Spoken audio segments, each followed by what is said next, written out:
नमस्कार मंडळी, मी सुषमा कोठीकर आणि तुम्ही बघत आहात मंडल न्यूज.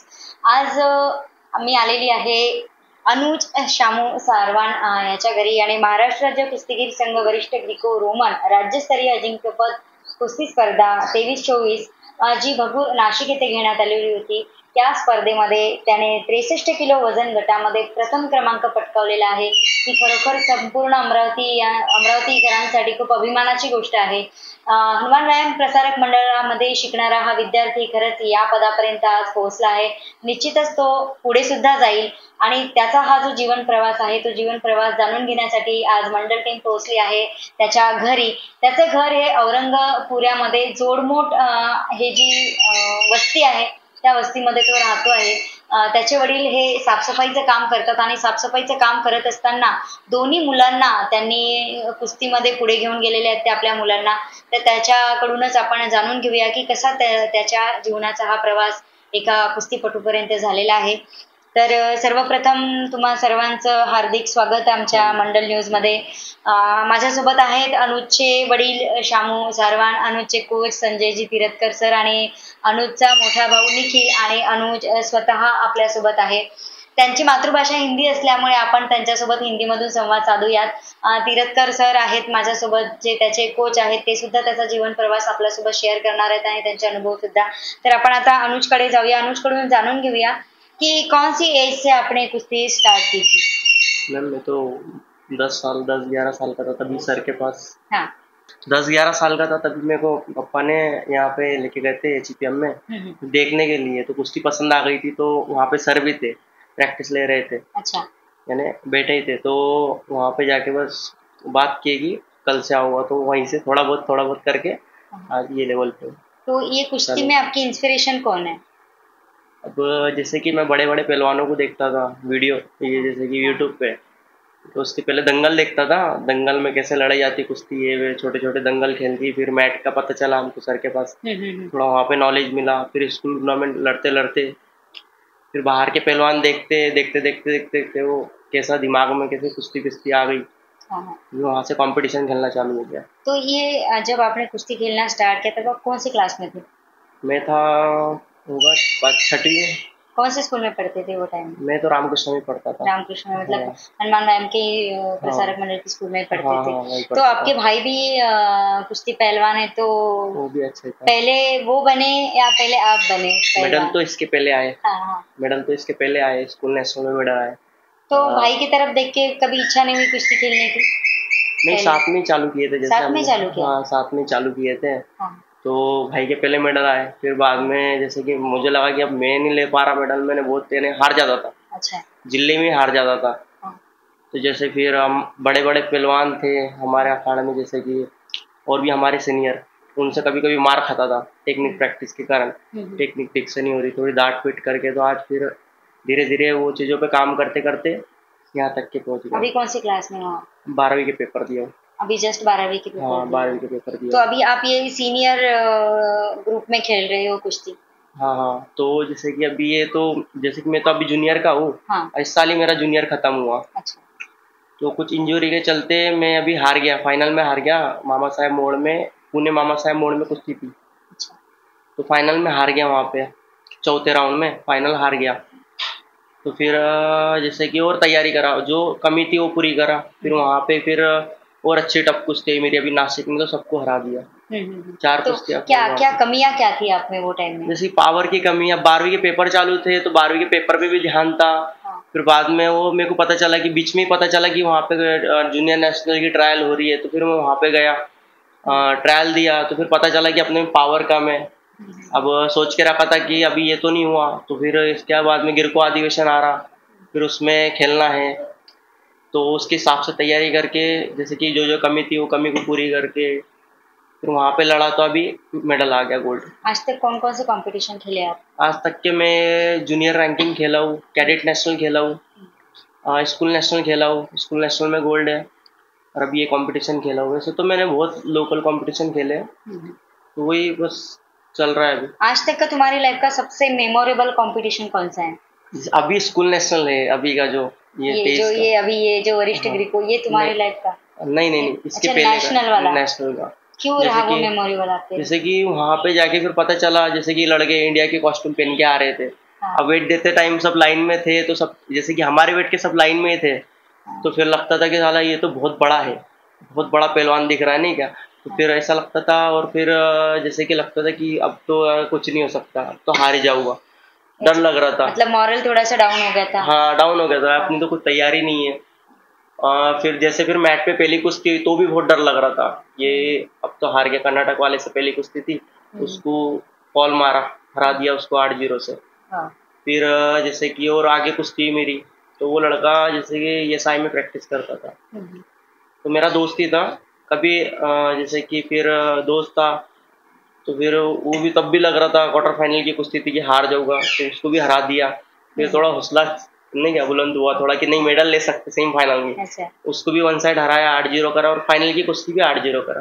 अच्छा, मतलब एक ही रैंक से आप विनर बने? हाँ, एक तरफा सबको हरा दिया वहाँ पे भी, तो वो कुश्ती। तो रोज कितने घंटे प्रैक्टिस करते हो कुश्ती की? सुबह 3 घंटे, शाम में 3 घंटे। और तुम्हारा एक्सरसाइज क्या चलता है कुश्ती के लिए? एक्सरसाइज जैसे कि सुबह 6 बजे यहाँ से जैसे कि थोड़ा फ्रेश हुए घर से, और थोड़ा खा पी के, थोड़े फ्रूट्स वगैरह खा पी के प्रैक्टिस पे जाते हैं। प्रैक्टिस जैसे कि जितेंद्र भुयार सर आते हैं हमारे सुबह सुबह, तो वो प्रैक्टिस लेते हैं। जैसे कि 2 ट्रैक रनिंग हो गई, फिर अंदर जाके पीटी वगैरह हो गई, फिर टेक्निक प्रैक्टिस, फिर टेक्निक प्रैक्टिस के बाद थोड़ी मेहनत होती है, मेहनत के बाद रेस्ट। तो ये कुश्ती पहलवान को सबसे स्पेशल कौन सी एक्सरसाइज करनी पड़ती है?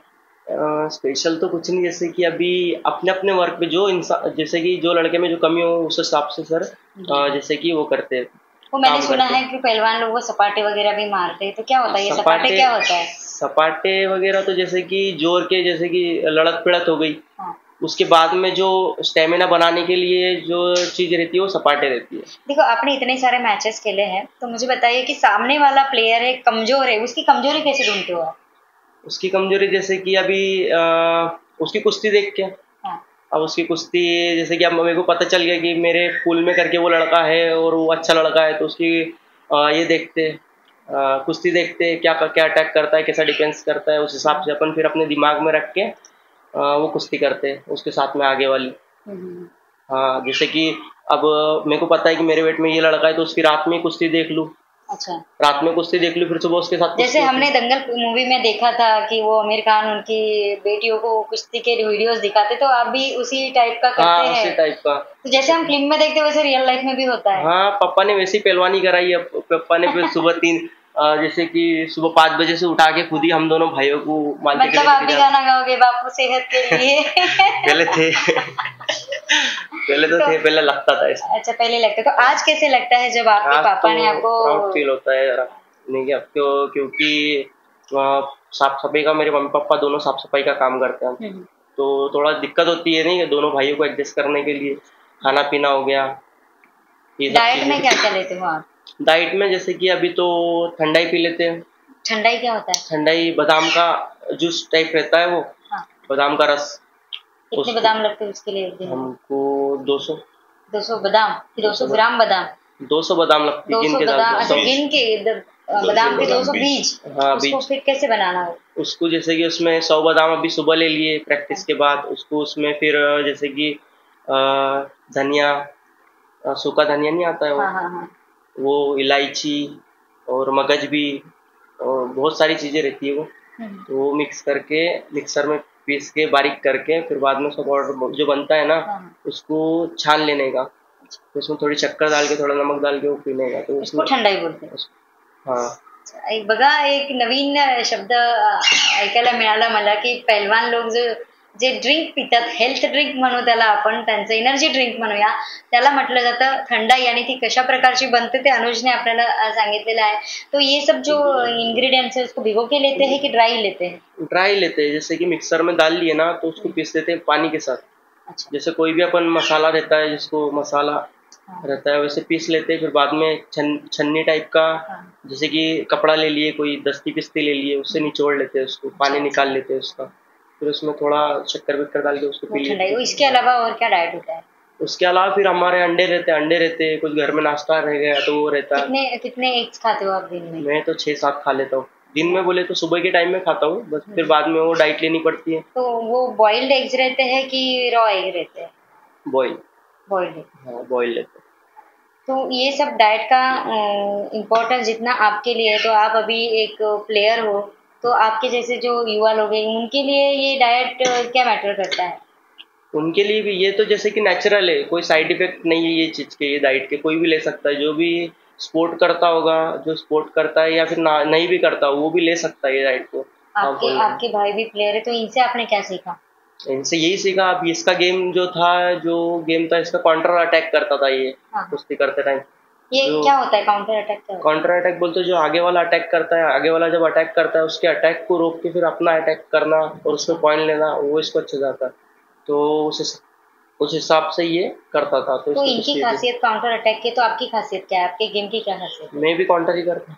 अब भी वही करते हैं? हाँ। तो ये जो कुश्ती है इसके क्या क्या खासियत क्या क्या रहती है? जैसे काउंटर अटैक के बाद और क्या क्या रहता है? काउंटर अटैक जैसे कि अब आगे वाला जो टेक्निक कर रहा है उसको रोक के अपनी टेक्निक करना, उसको काउंटर अटैक बोलते हैं। अब जैसे कि वो टेक्निक कर रहा है उसको फंसा के अपनी टेक्निक करना, फिर नीचे ला के पॉइंट लेना, ये सब चीजें काउंटर अटैक में। अभी तक तो बहुत सारे ये मिले हैं आपको, मेडल्स मिले, तो अभी आगे की क्या? आगे मेरा क्या सोचा है, जैसे सर बोलते, सर की इच्छा है, घर वालों की इच्छा है, मेरा सर की इच्छा है कि अनुज कर सकता है, इंटरनॅशनल बन सकता है, वही करना है। तो सर आता जर तुम्हाला अनुजला इंटरनॅशनल खेळवायचं आहे तर मग कशा पद्धतीची वाटचाल राहील त्याची? आम्ही याला उच्च प्रशिक्षणासाठी पुणा, हरियाणा इथे पाठवतो, कारण की हा सांगायचा आहे की आम्ही वेट देत असताना इंडिया लिहिलेले ट्रॅक सुरू होते, मुलं होते घाबरलं. आता विदर्भावाले महाराष्ट्राला घाबरतात, महाराष्ट्रवाले दिल्ली हरियाणाला घाबरतात, पण आता आमचं विदर्भातल्या खेळाडूंचं मनोबल वाढत आहे आणि त्यांना कॉन्फिडन्स आलेला आहे की आपण आता इंडियामध्ये फर्स्ट येऊ शकतो. आली आहे ते स्कूलमध्ये, आता सिनियरमध्ये फर्स्ट आले तर निश्चितच यांचे ट्रायल वगैरे झालं इंटरनॅशनलला निश्चितच जाईल. त्याचा भाऊ पण नॅशनल खेळलेला आहे आणि हा पण नॅशनल खेळला आहे, तर या दोघांना शिकवताना तुम्हाला काय फरक जाणवतो दोघा भावांच्या गेम मध्ये? दोघेही भाऊ सोबत जॉईन केलं होतं, पण यांनी परफॉर्मन्स चांगला पहिले दिला, याचा उशिरा आला, त्याला मोटिवेशन नंतर मिळालं. आणि प्रत्येकाचं स्वतःच्या टॅलेंटवर अवलंबून असतं. आम्ही तर सगळ्यांना सारखं शिकवतो, सारखं शिकवल्यानंतर कुस्ती तर त्यालाच खेळायला लागते, त्याला डिसिजन घ्यावं लागते, आता अटॅक करायचा की डिफेन्स करायचा, हे त्याच्या टॅलेंटवर अवलंबून असते. म्हणून खेळामध्ये टॅलेंटेड लोक आले पाहिजे, नाहीतर मग समाज काय म्हणतो, अरे तू अभ्यास करत नाही, तुला काही येत नाही, तू ढप्पू आहे, कोणत्या कुस्ती करत. तर असं रॉ मटेरियल आलं आमच्याकडे, तर ते रॉ मटेरियल काही कामाचं नाही. टॅलेंटेड जे बुद्धीने टॅलेंट आहे, आम्ही शारीरिकदृष्ट्या तर त्यांना करूच, तर असे टॅलेंटेड लवकर पुढे जातात. आणि निश्चितच अनुजकडून काय अपेक्षा आहे तुम्हाला? आम्हाला हेच आहे की त्याला एकदा विमानात बसून विदेशात पाठवायचं आहे इंडिया टीम सोबत, कारण की आपल्या अमरावतीचं नाव, हनुमान व्यायाम प्रसारक मंडळाचं नाव निश्चित. आतापर्यंत हनुमान व्यायाम प्रसारक मंडळाचे किती लोक गेले आहेत इंटरनॅशनल पर्यंत? विदर्भातले पहिले खेळाडू हनुमान व्यायाम शाळेचे कुस्तीचे ते इंटरनॅशनल झाले. अनिल तोडकर 4 वेळा इंटरनॅशनल झाला, 2 वर्ल्ड चॅम्पियनशिप, 2 एशियन चॅम्पियनशिप. एकदम आदिवासी मुलगा, त्याला प्रभाकरराव वैद्य आणि माधुरीताई चेंडके यांनी दत्तक घेतलं. त्याचं खाणं पिणं, त्याचं शिक्षण, प्रॅक्टिस सगळं त्याचं अडॉप्ट केलं होतं त्याला. आताही तो प्रॅक्टिस करतो. आणि तेजस्विनी दहीकर आहे मुलगी, ती सुद्धा एशियन चॅम्पियनशिप खेळलेली आहे, 2 इंटरनॅशनल झाले. आणि पहिले हे 2 खेळाडू आहेत जे विदर्भामध्ये इंटरनॅशनल झाले. मला सांग, आतापर्यंत तुमच्या हाताखालून किती विद्यार्थी होऊन गेले? आताखालून तर 200-300 होऊन गेले. 150-200 तर जॉब मिळाला. कोणी पोलीसमध्ये आहे, कोणी आर्मीमध्ये आहे, कोणी नेव्हीमध्ये आहे, कोणी प्राध्यापक आहे, कोणी टीचर आहे. आणि याच्यातच आम्हाला समाधान आहे की मुलगा येतो, प्रॅक्टिस करतो आणि प्रॅक्टिस त्याचा परफॉर्मन्स वयाच्या काही वर्ष राहतो, 25 वर्ष 30 वर्ष नंतर काय.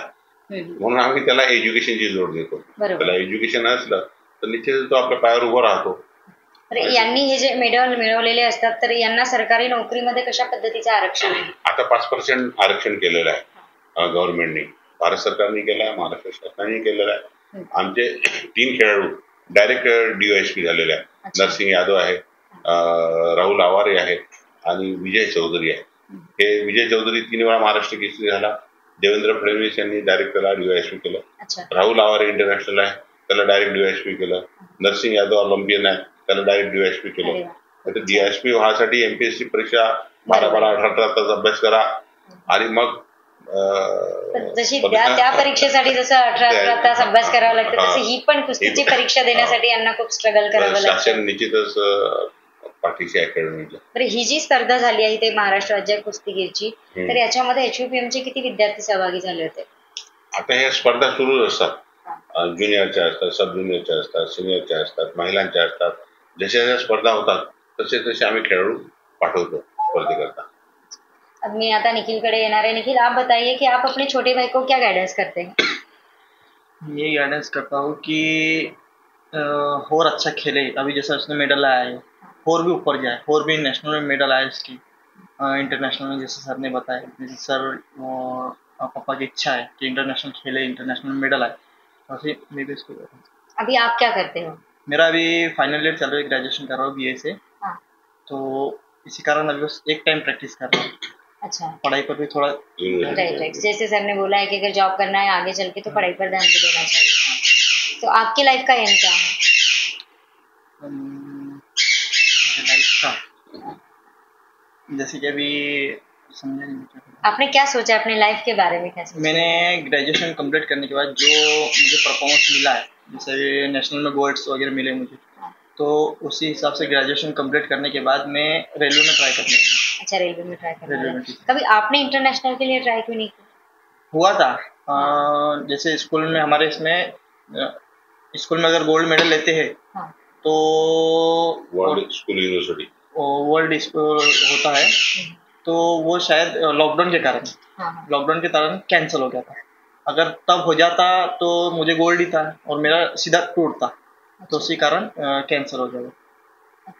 स्कूल मध्ये हा इंडियात फर्स्ट आला आणि ते टीम वर्ल्ड स्कूल गेम साठी जाते. तर त्या कोरोना आला, नाही तर हा इंटरनॅशनल आला. आता आपल्याकडे मुलं पण आहेत आणि मुली पण आहेत, तर सध्या आपल्याकडे किती मुली प्रशिक्षण घेत आहेत? मुली 15-20 मुली आहेत आणि 60-70 मुलं आहेत. या स्पर्धेला मुली गेल्या होत्या का आपल्याकडे? नाही, मुलींच्या वेगळ्या होतात. मुलींच्या वेगळ्या होतात, मुलांच्या वेगळ्या होतात. बरं, हा ज्या संघामध्ये विजय झाला आहे तर या संघामध्ये किती विद्यार्थ्यांनी परफॉर्मन्स केलं होतं? महाराष्ट्र राज्य कुस्तीगीर संघामध्ये प्रत्येक जिल्ह्याचे मुलं येतात. विदर्भातले जसे 11 जिल्हे आहेत, 26 जिल्हे येतात आणि मग तिथे त्यांच्या वेटनुसार कॉम्पिटिशन. वेटनुसार. बरं, वेटचा काय म्हणजे असतो? जसा हा 63 मध्ये म्हणजे हा प्रश्न मी सामान्य लोकांसाठी विचारत आहे की वेटचा आणि खेळाचा काय संबंध आहे? म्हणजे प्रत्येक वेळेला याचं 63 किलो होतं, मगाच्या प्रदीपचं 67 किलो होतं, तर वेट आणि खेळाचा काय संबंध? त्या ग्रुपचे तो चॅम्पियन होतो प्रत्येक. आणि समजा सगळ्यात छोटा वेट ग्रुप तर 42 किलो असेल, 45 किलो असेल, त्याला जर गोल्ड मेडल मिळालं आणि एकदम सरजा वरचा वेट ग्रुप आहे 125, त्याला गोल्ड मेडल मिळालं, दोन्हीची सारखंच मान्य आहे त्याला. म्हणून असे 10 वेट कॅटेगरी असतात. अच्छा, काय कॅटेगरी असतात त्या वेटच्या जवळपास? ह्या जसं 63, 67, 80, शेवटचा गट आहे 125. आणि पहिला मिनिमम? पहिला 52 किलो, 82 kg. आता आपण अनुजच्या बाबांसोबत बोलूया. आपको कैसे लगता है बेटा इतना मेडल लेके आया, तो आपको कैसे लगता है? तो ऐसी खुशी होती है. खुशी होती है. तो आपका ये सपना था क्या कि दोनों भी बच्चे कुश्ती खेले? मतलब क्यों था? इनकी कुश्तियाँ देखा मैंने. अच्छा, सर की कुश्तियाँ देखी. एक सेरा बना के साथ हुई थी. हाँ. और बहुत कुश्तियाँ देखा हुआ, अखाड़े में भी देखा हूँ मैंने. और रेलू मैदान में भी कुश्तियाँ भरी थी. वो कुश्तियाँ देख के मेरे बच्चों को, मतलब कुस्ती देख के आपको लगा की आपके बच्चे भी कुस्ती खेळ सकते हैं. तर बघा, सर्वांनी दंगल पिक्चर बघितलेलाच आहे. दंगल पिक्चर मधले जे वडील होते की जे आपल्या मुलींना हाणून मारून कुस्ती खेळायला नेत होते, तसेच आपल्या अमरावती मधले पण एक वडील आहेत ज्यांनी आपल्या दोन्ही मुलांना पैलवान बनण्याची जिद्द मनामध्ये ठेवली आणि खरोखर त्यांनी बनवलं सुद्धा. त्यांचा मोठा मुलगा नॅशनल खेळलेला आहे आणि आता छोट्या मुलांनी पण जेव्हा ज्युनियर गटामध्ये तो होता तेव्हा तो सुद्धा नॅशनल खेळलेला आहे. आता पुढे त्याला नॅशनल खेळून इंटरनॅशनल खेळायचं आहे. तर संपूर्ण अमरावतीकरांच्या वतीने मी अनुजला खूप खूप शुभेच्छा देते की खरंच तो नॅशनल पर्यंत पोहोचला पाहिजे, इंटरनॅशनल पर्यंत पोहोचला पाहिजे आणि आपल्या अमरावतीचं नाव संपूर्ण भारतातच नव्हे तर संपूर्ण जगामध्ये आपल्या अमरावतीचं नाव पोहोचलं पाहिजे. आणि ही खरोखर बाब आपल्या अमरावतीकरांसाठी खूप अभिमानाची राहणार आहे. आज तर आपल्याला त्याच्यावर अभिमान आहेच की त्याने महाराष्ट्रामध्ये प्रथम क्रमांक मिळवून आपलं नाव मोठं केलेलं आहे, पण पुढे सुद्धा इंटरनॅशनल पर्यंत तो पोहोचला पाहिजे अशा सदिच्छा त्याला देते. अमरावतीकरांना याच्या पाठीशी उभं राहायचं असेल तर अमरावतीकरांसाठी ही त्यांची कवाडे उघडी आहेत. नक्कीच त्याला सपोर्ट करा, त्याच्या पाठीशी उभे